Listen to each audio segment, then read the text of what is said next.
Assalamualaikum warahmatullahi wabarakatuh.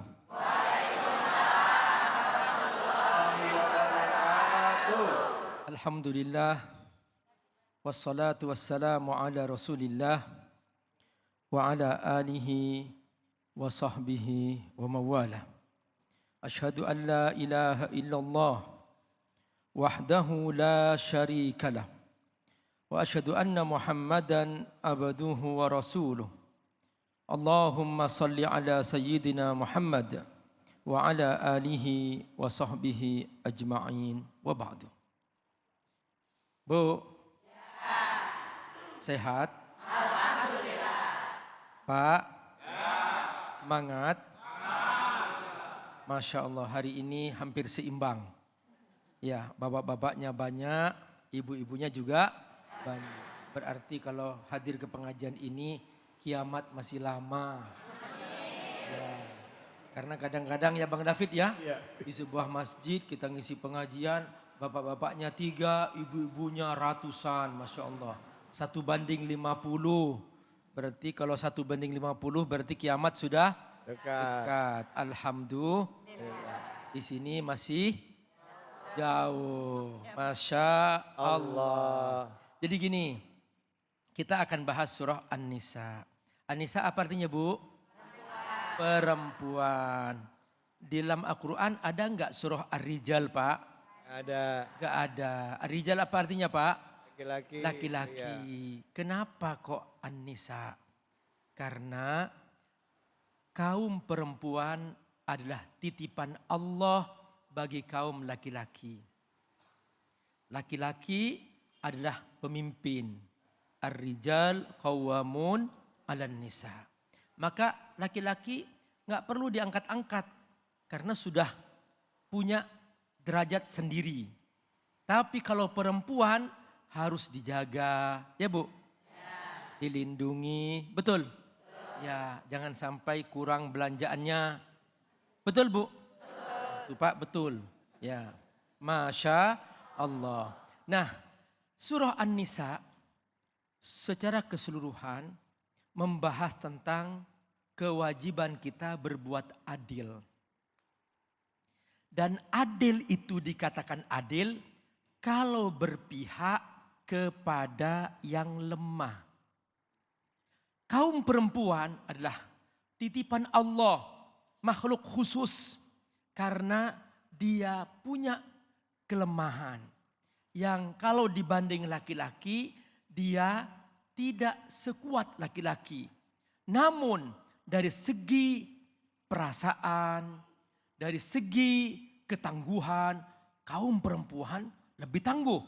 Namun dari segi kemampuan, akal memang lebih diberikan kepada laki-laki. Karena itu dalam Islam, kaum perempuan tidak diberi tanggung jawab mencari nafkah. Dari sejak lahir sampai wafat, ibu gak punya kewajiban mencari nafkah. Ibu lahir, nafkahnya ditanggung oleh ayah. Ibu menikah, nafkahnya ditanggung oleh suami.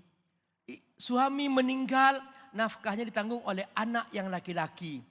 Karenanya dalam hukum waris, kaum laki-laki punya hak waris 2 kali lipat daripada perempuan. Lidzakari mislu hazzil unsayain. Karena laki-laki punya tanggung jawab. Nah, inilah rahasia surah An-Nisa. Surah An-Nisa ini dia khusus untuk kaum perempuan. Bahwa kalau kamu ingin berbuat adil, pastikan bahwa kamu tidak pernah menzalimi yang lemah. Jagalah mereka, kaum perempuan. Nah, dalam surah An-Nisa ini dibuka ayat pertama, ayat kedua, ayat ketiga. Ada beberapa istilah di sini. Di ayat pertama ada tentang pernikahan. Tapi ayat pernikahan ini dibuka oleh Allah dengan kata takwa. Ya ayyuhan nasu taqu rabbakum. Nih, perhatikan dibuka dengan kata takwa. Bahwa dalam pernikahan hendaklah diniatkan bertakwa kepada Allah Subhanahu wa taala. Kenapa kok bertakwa kepada Allah? Karena Allah lah yang menciptakan laki dan perempuan. Alladzi khalaqakum min nafsin wahidah. Asalnya Allah menciptakan satu jiwa, yaitu Nabi Adam alaihissalam. Ini maksud ayat min nafsin wahidah. Dari Nabi Adam kemudian Allah ambil sebagian tulang rusuknya dijadikan ibunda Hawa. Wa khalaqa minha zaujaha. Maka berpasang-pasangan inilah kemudian yang menyebabkan timbulnya keturunan-keturunan. Wa bassa minhuma rijalan katsiran wa nisaa. Dan keturunan ini bisa berupa laki-laki, bisa perempuan-perempuan. Rijalan katsiran wa nisaa. Nah, dalam konteks ini bertakwalah kepada Allah. Wattaqullah.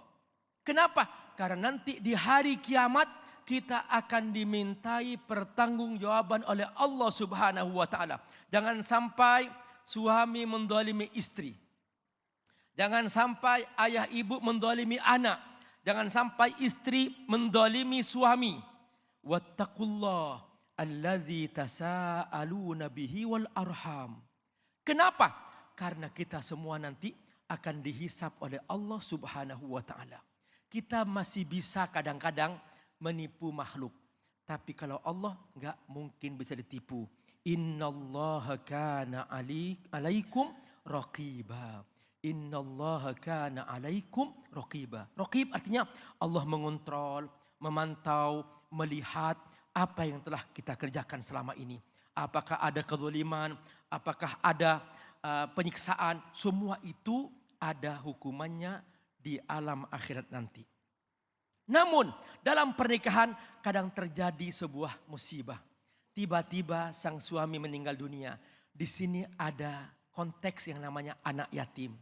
Dan seringkali dulu di zaman orang Arab dahulu, mereka kalau ada anak yatim suka dizalimi. Terutama kalau anak yatimnya kaya, anak yatim diambil, hartanya dikuasai. Lalu dia bersenang-senang dengan harta anak yatim.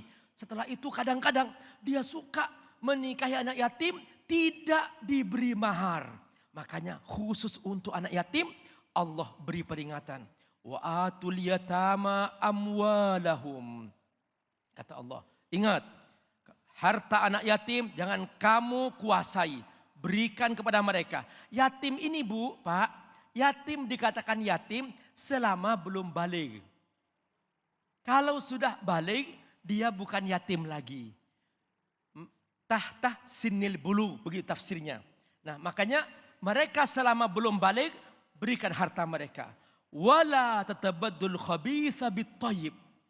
Dulu kebiasaan orang Arab, kalau punya anak yatim, yang baik-baik diambil, yang buruk-buruk dikasih ke anak yatimnya.